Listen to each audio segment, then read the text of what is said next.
Você sabe quais são os princípios básicos da doutrina espírita? Sabe quando ela surgiu? Sabe quem são os seus profitentes? Para falar conosco sobre esse assunto, nós temos a alegria de recebermos mais uma vez Eulália Bueno, nossa amiga que é palestrante, médium, escritora, trabalhadora espírita de Santos, que está em Goiânia para um ciclo de palestras. Você acompanha ainda os quadros do programa, tira dúvidas, momento cultural, a dica de leitura e muito mais. Estamos começando o nosso programa Encontro Fraterno, que é o Espiritismo na sua TV. Fique conosco.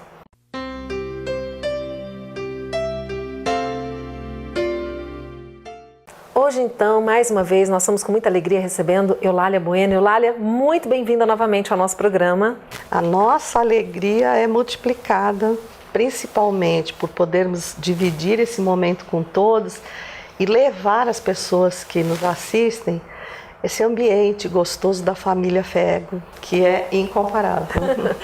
Então, eu pensei hoje, Eulália, em nós conversarmos um pouco, sobre a doutrina espírita e começando para esclarecer uma dúvida que muitas pessoas têm. Espiritismo sempre existiu ou foi Allan Kardec que deu início a essa doutrina? Quando nós olhamos os princípios da doutrina espírita, a pluralidade dos mundos habitados, a crença em Deus, a imortalidade da alma, a lei de causa e efeito, como tudo que existe no mundo sempre existiu. Então, a comunicação dos chamados mortos, que hoje nós sabemos que vivem a vida mais intensa e verdadeira, que é a do espírito, Allan Kardec foi um divisor de águas pela sua capacidade de pesquisa. Então, ele passou a observar as chamadas mesas girantes, as pranchetas. Ele foi convidado e ele adentrou esse campo como um curioso para saber que tipo de fenômeno era esse que o bater das pernas da mesa, a prancheta, guardava supostamente a capacidade de responder às perguntas de forma inteligente. E foi nessa extensa pesquisa que eu acho que ninguém ainda consegue perceber a extensão, a profundidade, a isenção que só mesmo um verdadeiro cientista tem para pesquisar, para eliminar todas as possibilidades da intervenção de quem participava diretamente dessas reuniões. E aí ele concluiu que para uma resposta inteligente tinha que haver um princípio inteligente. Então, a partir dessa pesquisa, ele desvendou o que o mundo colocava como um verdadeiro mito. Então, nós vamos lá atrás, na civilização egípcia, nós vamos saber dos oráculos, das pitonisas. Eles receberam apenas através de um estudo sério, a nomenclatura adequada e a explicação, porque tudo aquilo que foge ao nosso entendimento, mas não foge às leis universais de equilíbrio e de progresso, para nós recebe a conotação de milagre. Então é algo que está acima do nosso entendimento, mas nunca está fora desse regimento universal, das leis que regem o universo. E eu acho que Kardec teve a coragem, porque era alguém muito respeitado na área da pedagogia, era discípulo de Pestalozzi, o substituía no Instituto Yverdun, na Suíça. Então ele tinha o respeito pelo trabalho, onde ele se isentou do seu nome e adotou Allan Kardec para que as pessoas não buscassem a leitura pela representação que ele já tinha perante a sociedade. Até aí ele usou a isenção para poder mostrar comprovadamente o que havia colhido em suas pesquisas. Então é um trabalho ímpar.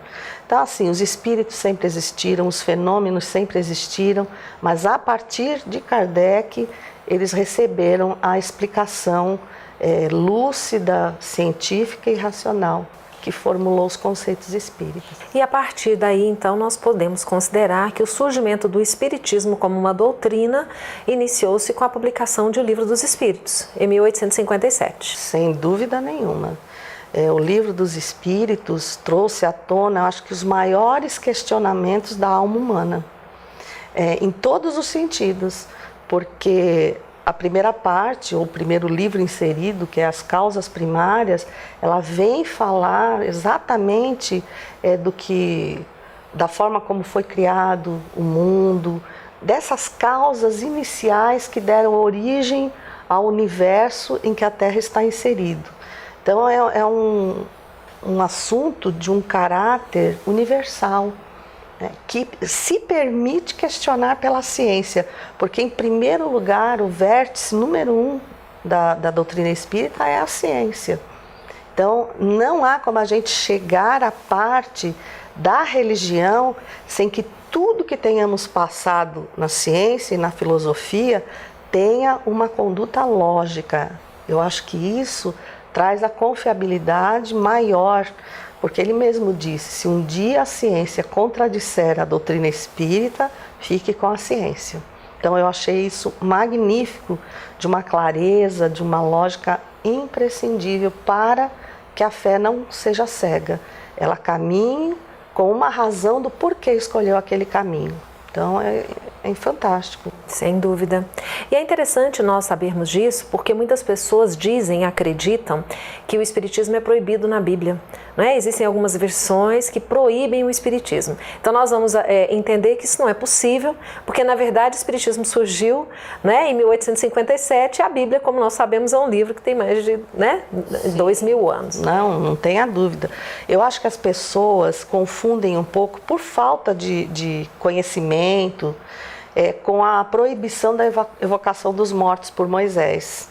Mas acontece que eu não tenho certeza, a doutrina espírita trouxe uma amplitude dessa visão, porque até hoje, em algumas situações, as leis mosaicas, como a proibição da evocação, deveriam servir, porque ele colocou, tem que saber, por que Moisés colocou essa proibição? Porque para tudo que se fazia, queria-se ouvir o que os espíritos pensavam. E isso violenta a lei do livre-arbítrio, que é a lei primeira de condição evolutiva do ser. Então, se para tudo que for fazer, para as coisas mais banais do dia a dia, eu for consultar os espíritos, de qualquer forma, eu estarei tentando anular uma lei que é universal e que me garante a evolução. Então, é como se eu fosse a uma escola e na hora da prova o professor resolvesse as questões para mim. Então, a proibição foi exatamente pelo desrespeito ao mundo espiritual, mas ali fica reconhecida a comunicação entre os vivos e os desencarnados. Então, pelo contrário, eu acho que a Bíblia, ela sedimenta o estudo que muito tempo à frente veio e que estuda as dúvidas da Bíblia. Então, o Espiritismo, se for comparado à Bíblia, ele está muito mais sedimentado, porque ele teve a coragem de desmistificar o que se chamava milagres ou produções desconhecidas, enfim. Ele realmente colocou o olhar sobre a Bíblia sem desrespeitá-la, mas a estudou com a coragem de quem busca a explicação do amanhã. E é fantástico isso, porque nós passamos a compreender que não existem milagres, que tudo que acontece tem uma explicação lógica e racional, não é? Nós vamos ter que parar um pouquinho para um breve intervalo, mas na volta nós queremos conversar um pouquinho com a Eulália sobre alguns princípios básicos da doutrina espírita. Nós voltamos já já.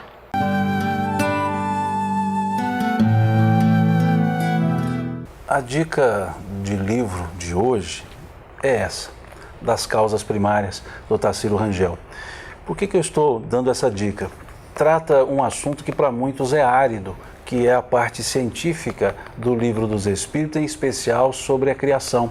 As primeiras perguntas do Livro dos Espíritos, aqui são só 16 perguntas e rendeu um livro muito bom, por sinal. Então é a dica de hoje, leiam, estudem, mas não fiquem só nas 16 que ele tratou, não. Caminhem na leitura e vão no Livro dos Espíritos até a última questão. Mas vocês verão a qualidade desse livro, que vale a pena ser lido.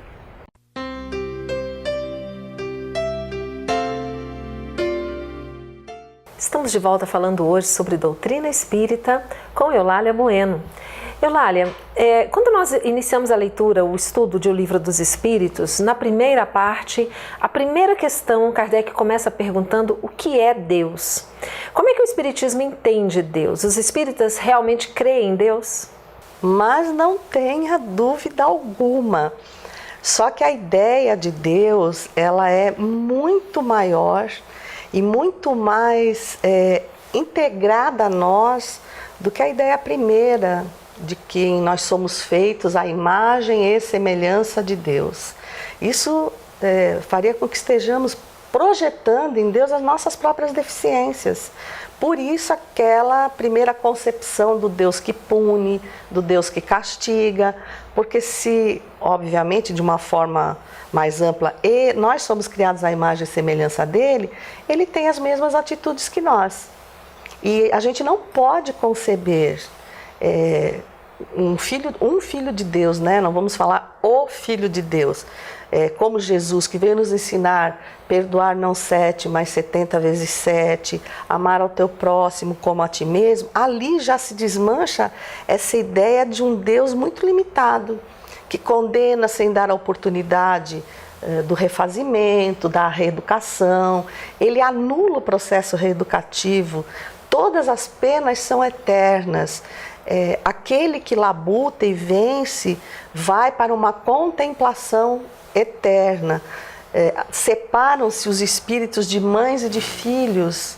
Então é uma ideia que não conseguimos conceber perante toda a bondade, toda a misericórdia.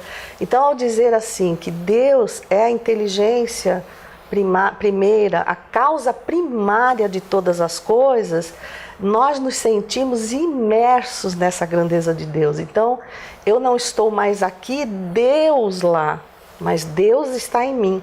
E a ciência hoje prova que há um ponto específico no nosso cérebro, através de neuroimagens, que ele mostra um grande metabolismo quando nós estamos entregues à oração, que não é a reza. A gente costuma muito chamar a atenção das pessoas que a oração é o momento da integração, é quando eu passo a sentir. Então, essa história de dizer que eu estou rezando enquanto dirijo, enquanto faço isso, não nos permite a entrega, para que a gente possa perceber que estamos realmente imersos em Deus. Então, Deus não é uma personalidade, Ele é a causa maior de tudo que existe no universo. Todos nós nos movemos em Deus, somos tocados por essa energia. Obviamente, a cada um é dada a oportunidade de interpretá-la no seu grau de evolução. Uns precisam ainda daquele Deus bravo, temerário. Isso precisa, é a necessidade daquele momento evolutivo. Outros, ao se sentir imersos, se sentem também na responsabilidade de não desordenar a ordem que o universo nos oferece. E ao ferirmos essa ordem, em primeiro lugar, estamos ferindo a nós próprios. Então, nos dá uma dimensão muito maior do espírito que somos. E você disse sobre Jesus, né, como sendo um irmão. O Espiritismo não entende Jesus como sendo Deus. Quem é Jesus para os espíritas? Para os espíritas, Jesus é um espírito como nós, mas de um padrão evolutivo muito superior ao nosso. O que nos mostra que o caminho evolutivo dele para ele estar onde está hoje, né? Que não é onde ele estava quando ele veio à Terra, então nos mostra a grandeza da evolução e graças a Deus nós também não somos mais aqueles da época de Jesus, embora tenhamos essa necessidade, e mesmo nós espíritas no momento de participação numa tarefa, a gente logo vai apresentando os nossos defeitos, não como um sintoma de humildade, mas de receio, né? Então aquele ranço de algo pode ser cobrado, então mesmo com as minhas imperfeições, a gente tem que dizer, agora com a responsabilidade de tudo que aprendi, aqui me apresento para o serviço, Senhor, para a colaboração efetiva, tomar a responsabilidade da charrua para arar o campo que nos foi confiado. Então ele é um espírito que ele conquistou um grau evolutivo que o capacitou, por exemplo, para hoje ele ser o dirigente espiritual da Terra. Agora imaginemos que o universo é povoado de galáxias, de mundos. Então nós não podemos aceitar que sejamos os privilegiados do universo, que Deus criou tudo isso apenas para nós que estamos na Terra. E muito menos que Jesus é um espírito único, numa hierarquia que se perde no nosso entendimento. Então ele é aquele espírito de uma condição evolutiva e chamou a si a responsabilidade de ser o nosso exemplo. Então, na dimensão de cada um de nós devemos ser o exemplo para alguém que nos tenha por referência, dentro do próprio lar. Então, não é o que eu digo, mas é o que eu faço. Então, isso nos responsabiliza muito mais para a caminhada. Bom, então você já até falou de um dos princípios espíritas, que é a crença na pluralidade, né, dos mundos habitados. Nós temos aí a lei de causa e efeito, que nada acontece por acaso na nossa vida, não é? Com essa lei de causa e efeito nós conseguimos compreender a justiça divina, de outra forma a gente não consegue compreendê-la, não é, Eulália? Mas nós também queríamos falar um pouquinho sobre então a tarefa dos espíritas e a tarefa das casas espíritas. Nós sabemos que o espiritismo ele não é uma religião no sentido tradicional do termo, não é porque ele não tem hierarquia, ele não tem sacerdócio. Então, qual que é a finalidade de uma casa espírita? Mas eu quero que você responda pra gente daqui a pouquinho, depois do intervalo. Nós voltamos já já.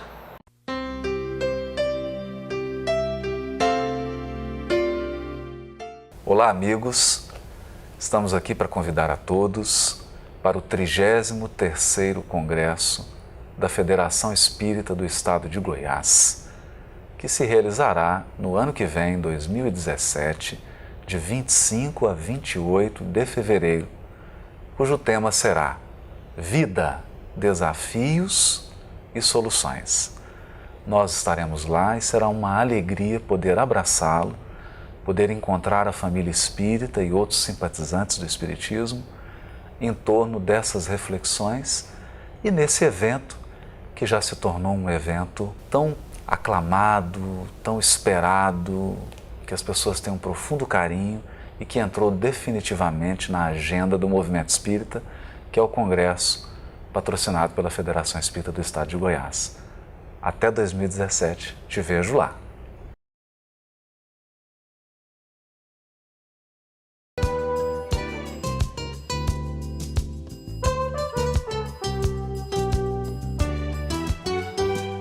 Olá, você está no Tira Dúvidas do programa Encontro Fraterno da Federação Espírita do Estado de Goiás.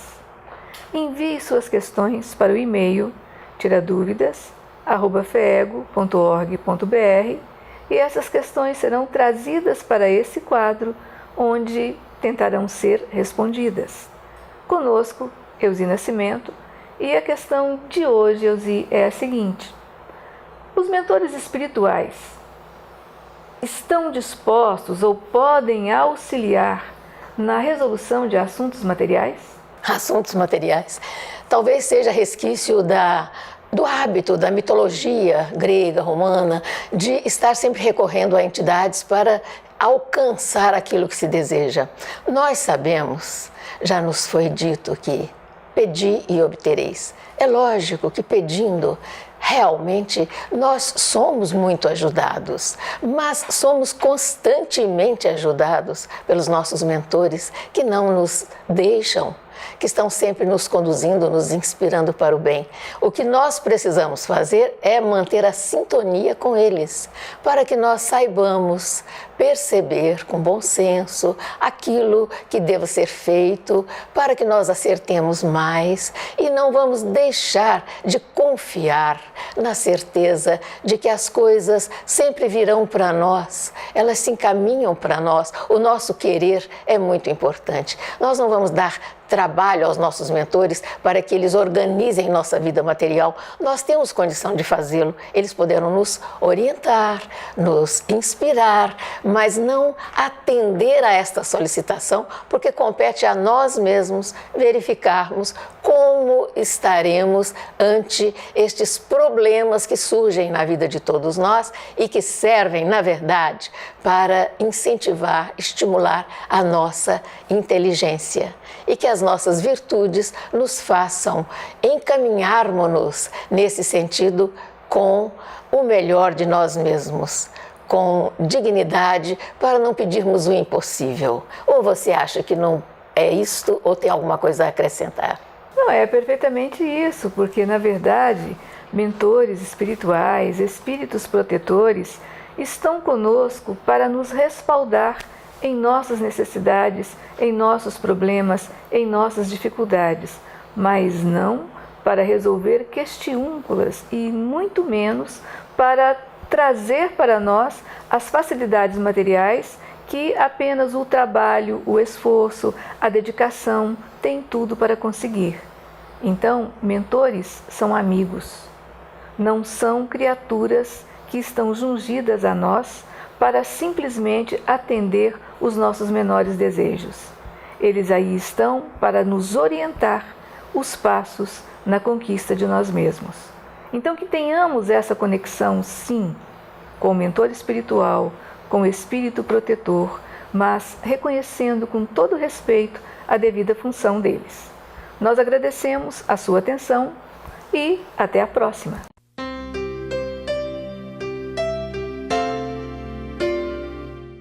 Estamos de volta hoje falando sobre doutrina espírita e agora queremos falar um pouquinho sobre a Casa Espírita com a Eulália, que também é dirigente de uma Casa Espírita em Santos. Eulália, as pessoas que nunca foram a uma Casa Espírita e que às vezes têm curiosidade, mas têm um certo receio sem saber o que vão encontrar na Casa Espírita, o que você pode dizer para esses nossos amigos?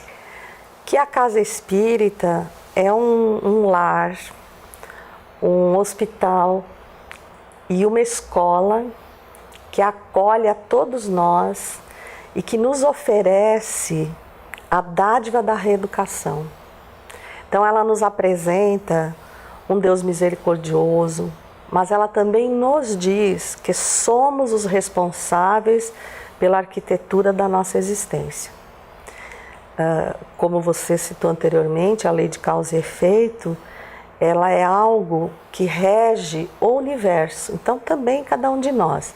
E aí está a imensa justiça de saber que nada nos é imposto, mas que tudo de acordo com o nosso entendimento, com a nossa capacidade, é construído diariamente e atua sobre nós, constantemente. A partir desse momento, não é o que o outro me faz, não é o que o outro pensa, não é o que o outro me destina que vai direcionar a minha vida, mas somente aquele material que eu aceito e que eu coloco nessa construção.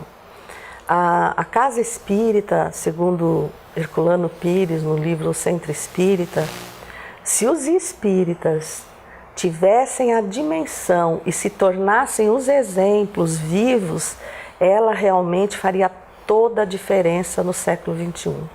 Ela é uma universidade do espírito. Ela, vamos usar um termo do latim, ela vai nos mostrar a verdade sobre o ad majorem natus, que é você nasceu para as coisas grandes. O que são as coisas grandes? Nada que o mundo comporte. Então nós nos perdemos, por mais que nós achemos indispensável, tudo que o mundo nos oferece em relação ao nosso espírito é muito pequeno, porque nós somos herdeiros de Deus. Então o universo é meu também. Então eu tenho a minha parte de responsabilidade, porque a ideia pequena que nós temos aqui na Terra é de que eu só cuido daquilo que é minha propriedade. E Deus nos convida a cuidar do universo. Deus nos convida a compreender que toda a nossa participação pode contribuir para o equilíbrio ou para o desequilíbrio do universo a partir do meu próprio universo íntimo. Então, o meu espírito é um micro-universo mergulhado num macro-universo de Deus. A casa espírita do século XXI, ela vai nos libertar da religião para inserir em nossa alma, através desse processo educativo, a religiosidade, que é eu me dilua nessas diversas divisões que nós colocamos, de religiões, que nós nos diluamos para nos compreender todos filhos de Deus, com as mesmas condições, capacidades e responsabilidades. É onde muitas pessoas dizem, eu tenho receio de ir à casa espírita, porque na realidade, no fundo, ela sabe que a casa espírita vai dizer, a sua vida é aquilo que você está fazendo dela. Ou seja, se as pessoas imaginam que chegando à casa espírita, elas vão já conversar com os espíritos, tem pessoas que têm até medo, né, de entrar numa casa espírita e de repente se descobrir médium. Não é assim que funciona, né? A finalidade realmente é a pessoa se conhecer e perceber como ela pode se tornar uma pessoa melhor. Exatamente. Primeiro porque médiums não são apenas espíritas. O Allan Kardec aborda isso muito bem no livro dos médiuns, quando ele diz toda pessoa que sente em qualquer grau a presença dos espíritos é médium. E aí todo mundo vai se conectar que em algum momento sempre sentiu essa presença. Então todos nós estamos inseridos nesse quadro de convivência com os espíritos onde quer que nos encontremos. Não só na casa espírita. Não, a casa espírita apenas nos mostra, nos desvenda lucidamente como essa interação acontece para a nossa melhoria íntima, né? Porque se nós negarmos os espíritos, nós estamos negando a nós mesmos que somos espíritos. Até porque, né, Eulália, os espíritos nada mais são do que nós mesmos sem o corpo de carne. Exatamente. Né? O que nós seremos o dia que esse corpo aqui perecer. Exatamente. E nós somos espíritos encarnados, né? Então, a beleza dessa compreensão nos faz tornar a nossa vida melhor. Porque eu vou aprender a interagir, a agir e não a reagir com os espíritos mais próximos, né? Ama o teu próximo como a ti mesmo. Então eu vou compreender a minha inserção familiar, a minha responsabilidade no universo chamado família, que é um micro-universo, mas está inserido no universo. Então o equilíbrio ou desequilíbrio que eu gero a partir do ponto em que me encontro vai ofender toda a minha trajetória. Então a casa espírita nos ensina a fazer a pergunta: o que é que eu espero de mim? O que é que eu espero da vida? E a doutrina nos coloca, espere da vida aquilo que você faz dela. Então, nós somos os construtores do nosso amanhã. Eu acho esse processo incomparável, belíssimo e que nos fortalece e nos mostra que nós precisamos ser diferentes. Ama o teu próximo como a ti mesmo. Em que grau nós nos amamos? Nós não podemos dar aquilo que não temos. Então, nós somos eternos doadores do universo e o universo está sempre nos permeando de amor e de luz. Basta perguntar o que é que eu estou oferecendo a ele. Existe alguma atividade mais importante que outra na casa espírita? Porque às vezes as pessoas imaginam que os médiuns são seres especiais, são diferentes, né? Como é que você avalia essa questão do trabalho? O trabalho também é outra beleza, porque a casa espírita ela nos consegue inserir numa frente de trabalho múltipla, de acordo com as nossas tendências. Então, ninguém é dispensado. E ao você abordar essa parte, eu me lembrei do que Jesus esperou dos seus discípulos. E aí nós dizemos, bom, mas os discípulos estão lá atrás, né? Mas aquele que crê em Jesus, que crê em Deus, é um discípulo. E ele espera que nós sejamos o sal da terra. E aí tem a abordagem muito bonita, que é o sal nunca recebe, ele só dá. Ele se diferencia de tudo. Então, por exemplo, por que nunca recebe, só dá? Porque você pode misturar o sal com qualquer elemento que ele vai se sobrepor. No entanto, ele nunca vai absorver o sabor do elemento com o qual você se mistura. Então ele diz assim: seja incorruptível como sal no local em que você se encontre. A partir disso, você estará abrindo o caminho do bem e do amor para a Terra, para o universo. Muito bem. Fica a dica aí para você que quer conhecer um pouco mais sobre a doutrina espírita, o estudo, a leitura de O Livro dos Espíritos, que foi a primeira obra lançada por Allan Kardec, ou você pode mesmo procurar um centro espírita próximo da sua casa. Com certeza você vai encontrar muita coisa maravilhosa para a reflexão que nos ajudam tanto, né? Com certeza. Olá, muito obrigada pela sua presença. Obrigada a vocês. Muita paz, muita fertilidade nesse trabalho de amor que vocês irradiam para o Brasil todo e para o mundo. Muita paz. Muito obrigada. Nosso programa está terminando, você acompanha ainda o Momento Cultural e na semana que vem nós nos encontramos novamente. Um grande abraço e até lá.